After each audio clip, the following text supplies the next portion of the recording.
আসসালামু আলাইকুম, কেমন আছেন আপনারা? অনেকদিন পর আবার একটা ভিডিও নিয়ে আসলাম। মাঝখানে পুরো একটা বছর গেছে, অনেক ব্যস্ত ছিলাম, যার কারণে আসলে কথা বলার সুযোগই হয় নাই। তো যেহেতু আমার ডিগ্রি শেষ, যার কারণে এখন একটু হাতে সময় আছে, কথা বলছি। যে কারণে আজকে একটা কফি শপে এসেছি। তো আজকে আমার সাথে আছে মাহমুদ, ও নিজেও পরিচয় দিবে। আসসালামু আলাইকুম, আমার নাম হচ্ছে মাহমুদুল হাসান। আমি অলমোস্ট প্রায় 4 বছরের বেশি হবে আই থিঙ্ক ইউকেতে আছি। সো আমি অ্যাজ এ স্টুডেন্ট এখানে এসেছিলাম। তো এখন আপাতত একটা স্পন্সর জবে কর্মরত আছি।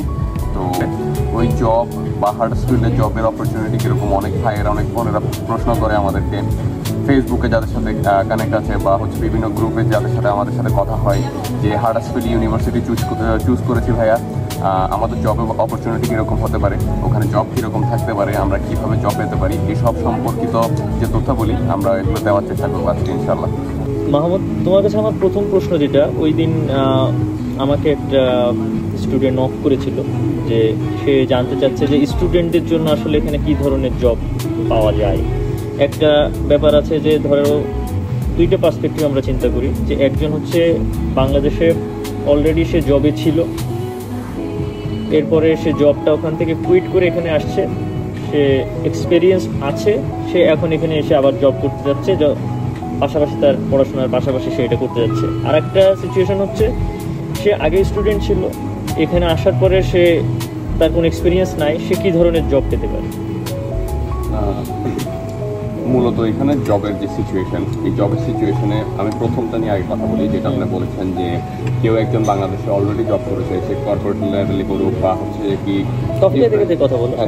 ডিফারেন্ট অন্য কোথাও জব করুক। কিন্তু প্রবলেমটা হচ্ছে আমরা বাংলাদেশে যেসব জব করি, ওসব জবের আশায় যদি আমরা এই জায়গায় আসি স্টুডেন্ট হিসেবে, যে হ্যাঁ আমি স্টুডেন্ট, আমি বাংলাদেশ, ফর এক্সাম্পল বাংলাদেশে কেউ ফার্মেসিতে বা ফার্মাসিস্ট হিসেবে কাজ করেছে, সে যদি এখানে আসে, এখানে এসে যদি আসলে সে সেম লেভেলের জবটা খুঁজে, তাহলে আসলে এটা বোকামি।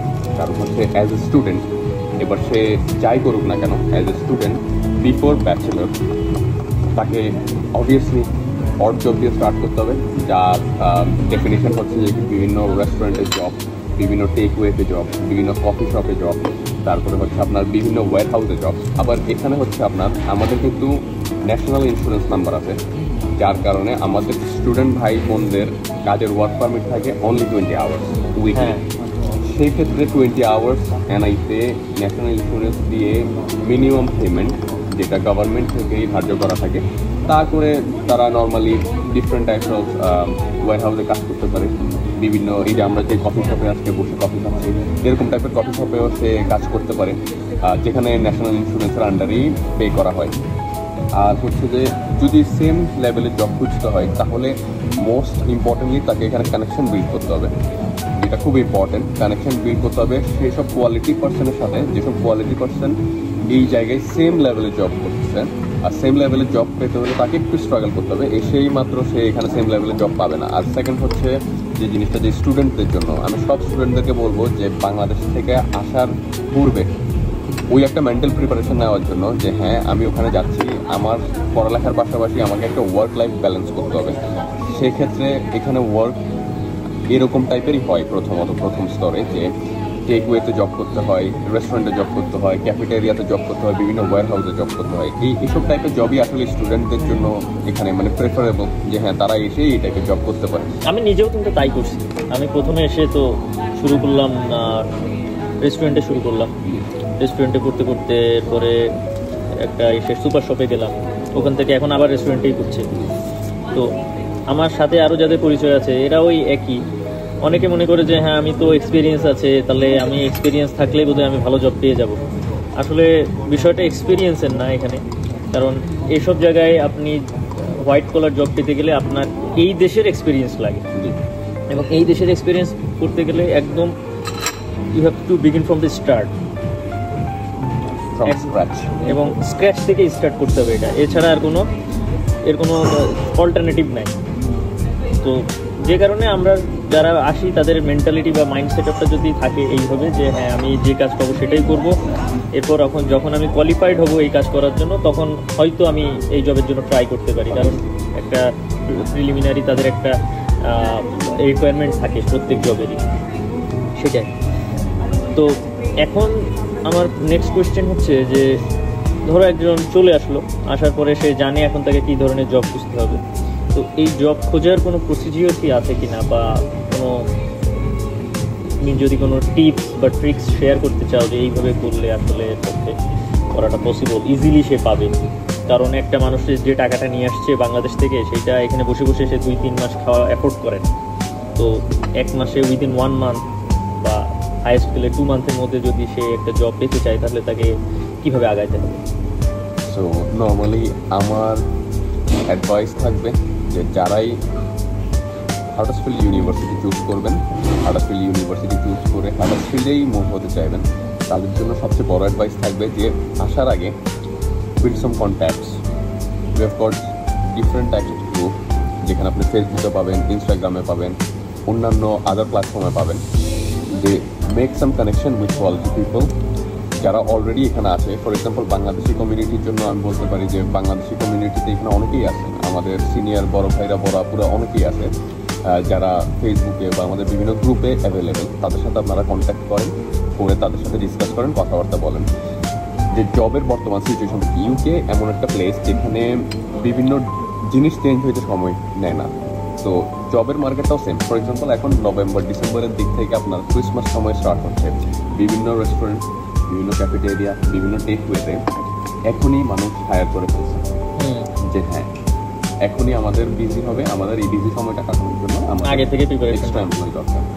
সো এভাবেই হয় কাজ। আর সেকেন্ড হচ্ছে এখানে আসার পরে কীভাবে জব খুঁজবেন। এখানে আসার পরে কিছু মাধ্যম আছে, যেমন হচ্ছে লিঙ্কডইন, ওটা আপনার গুড কোয়ালিটি পিপলের সাথে আপনার কানেকশন বিল্ড করতে হেল্প করবে। দেন ইনডিড, ওখানে আপনি জব সার্চ করতে পারবেন আপনার এরিয়ার মধ্যে, হাডার্সফিল্ডের থেকে আপনি কতটুকু দূরত্বের মধ্যে আপনি আপনার জব খুঁজতে চাচ্ছেন তাও আপনি সেট করে ওখান থেকে খুঁজে নিতে পারেন। ইনডিডে আপনার বিভিন্ন টাইপের জব পাওয়া যায়, যেমন হচ্ছে রেস্টুরেন্টের জব, ক্যাশিয়ার জব, বারের জব, তারপরে ক্যাফেটেরিয়া, বিভিন্ন টাইপের জবের লিঙ্ক ওখানে দেওয়া থাকে। বিভিন্ন ধরনের এমপ্লয়াররা সেখানে তাদের ভ্যাকেন্সি দিয়ে থাকেন। আপনারা ওখানে গিয়ে অ্যাপ্লাই করলে, আপনাদের ডিটেলস অ্যান্ড সিভি ড্রপ করলে তারা ওখান থেকে আপনাকে ইন্টারভিউর জন্য ডাকবে। ইন্টারভিউর জন্য ডাকার পরে আপনার কথাবার্তায় আপনার কনফিডেন্স সব কিছু দেখে যদি সে স্যাটিসফাইড হয়, then you will get a job. And next যে জিনিসটা যে অড জবের ক্ষেত্রে, সেটা হচ্ছে এখানে আসার পরে আপনার কানেকশন বিল্ড হবে, বিভিন্ন পাবলিকের সাথে আপনার কানেকশন বিল্ড হবে, যাতে করে আপনি ওই কানেকশনটা, এখানে আসলে আমাদের ফ্যামিলি বলতে এই কানেকশনটাই, যে বন্ধু বান্ধব, ভাই ব্রাদার যারা আছে, এটাই হচ্ছে কানেকশন। এইভাবেই আপনি আসলে জবটা খুঁজে পাবেন। এখানে এসে আপনি মানুষের সাথে যতটা পর্যন্ত সোশ্যাল হবেন তত বেশি অপরচুনিটি আপনি গ্র্যাব করতে পারবেন। সেই ক্ষেত্রে আপনি ফর এক্সাম্পল কোথাও কোনো জব হচ্ছে বা কেউ কোথাও জব করতেছে, সেখানে আরও মানুষ লাগতেছে, আপনি এইভাবেই আসলে জানতে পারবেন। And on top of that বিভিন্ন টেকওয়েতে আপনি গিয়ে জিজ্ঞেস করতে হবে যে I'm here looking for any vacancy available or not. So তারা আপনাকে অ্যাপ্রোচ করবে। এটা খুব ফ্রেন্ডলি কান্ট্রি, ফ্রেন্ডলি প্লেস। ওরা খুব সুন্দরভাবে পজিটিভলি আপনাকে অ্যাপ্রোচ করবে, আপনার নাম্বার নেবে, আপনার হচ্ছে নাম, ঠিকানা এগুলো নিয়ে রাখবে। অ্যান্ড ফর শিওর তাদের লোক লাগলে তারা অবশ্যই কন্ট্যাক্ট করবে। এইভাবেই আসলে হচ্ছে স্টুডেন্টদের প্রথম জবের যে অপরচুনিটি, এটা এভাবে খুঁজে নিতে হয়। একটু কষ্ট হবে, বাট আমি বলবো যে হ্যাঁ, জব অ্যাভেলেবল। কারণ আপনার যদি ওই মানসিকতা থাকে, মাইন্ডসেট থাকে যে আমার করতে হবে, আমার ব্যালেন্স করতে হবে, study life plus work life আমার ব্যালেন্স করতে হবে, আমি আমার নিজের ওই ক্ষমতা দিয়ে, নিজের সব কিছু দিয়ে আমি আমার লিভিং কস্ট অ্যাটলিস্ট এখানে উঠাবো, that is possible. And on top of that আপনি আপনার টিউশন ফিসটাও অনেকাংশে এখান থেকে বের করে নিতে পারেন। জব প্লাস হচ্ছে আপনার স্টাডি লাইফ যদি আপনি ব্যালেন্স করতে পারেন ওই হিসেবে। আচ্ছা, এখন আজকে আর খুব বেশি আমি এটা দীর্ঘায়িত করবো না। লাস্ট যে কোয়েশ্চেনটা, সেটা সবার কাছে থাকে এবং প্রথমে এখানে আসার আগেই প্রত্যেক স্টুডেন্টেরই মাথার ভিতরে এটা একটা কাজ করে যে স্পন্সর জব খুঁজতে হবে। কারণ ইউকেতে কেউ যদি সেটেল হইতে চায়, তাকে স্পন্সর জব খুঁজতে হয়। তো কিভাবে স্পন্সর জব খুঁজতে হয় এটা আমি জানতে চাইবো না, কারণ এটা এখন তাদেরকে বললেও তারা বুঝবে না। আমি জাস্ট জিজ্ঞেস করবো যে স্পন্সর জিনিসটা কি। এটা আসলে আমি যে একটু বলে দিই, সেটা হচ্ছে যে 2 বছর সে PSW পাবে, মানে পোস্ট স্টাডি ওয়ার্ক পারমিট, যেটাকে এখন গ্র্যাজুয়েট ভিসা বলা হচ্ছে। তো এর মধ্যে তাকে স্পন্সরশিপ জব ম্যানেজ করতে হয়। এবং সে স্পন্সরশিপ জবে যদি 5 ইয়ার্স স্টে করতে পারে দেন সে আইলারের অ্যাপ্লাই করতে পারবে, ঠিক আছে? তো এখন সবার কাছে একটা প্রশ্ন থাকে কি, যে সবার মনের ভিতরে যে আমি 2 বছরের মধ্যে স্পন্সরশিপ জব কীভাবে পাবো, যে কোনো জবে কি স্পন্সর করে, এই ধরনের কোয়েশ্চেন থাকে যে আমি এই সাবজেক্টে পড়াশোনা করেছি, আমি কি এই সাবজেক্টে স্পন্সরশিপ জব পাবো? তো আমার কথা যে স্পন্সর জিনিসটা কি? এই ক্ষেত্রে স্পন্সর জিনিসটা, আমি প্রথমে স্পন্সরশিপের কথাটা বলি। স্পন্সরশিপ লাইসেন্স লাগে। কোনো কোম্পানি যদি কাউকে স্পন্সর করতে হয় তাহলে আগে ওই কোম্পানির স্পন্সরশিপ লাইসেন্স লাগবে, আর প্রত্যেকটা কোম্পানিতে আসলে স্পন্সরশিপ লাইসেন্স থাকে না। এই ক্ষেত্রে অনেক রিজন হইতে পারে স্পন্সরশিপ লাইসেন্স না থাকা তাদের পার্সোনাল, বাট স্পন্সরশিপ লাইসেন্স যাদের আছে they are allowed to sponsor someone. তারা কোয়ালিফাইড কাউকে তারা স্পন্সর করতে পারে। এই ক্ষেত্রে এটা এমন হতে পারে বিভিন্ন কোম্পানির স্পন্সরশিপ, যেমন সাবজেক্ট অনুযায়ী আপনার জব খুঁজতে হয়, তাহলে যেটা আমি প্রথমে as I mention before, you have to build your connection with quality people, যারা আপনাকে পুশ করবে আপনার স্টাডি, আপনার সাকসেস, আপনার বিভিন্ন রকমের সাহায্য সহযোগিতা করে, তাদের সাথে আপনার কানেকশন বিল্ড করতে হবে।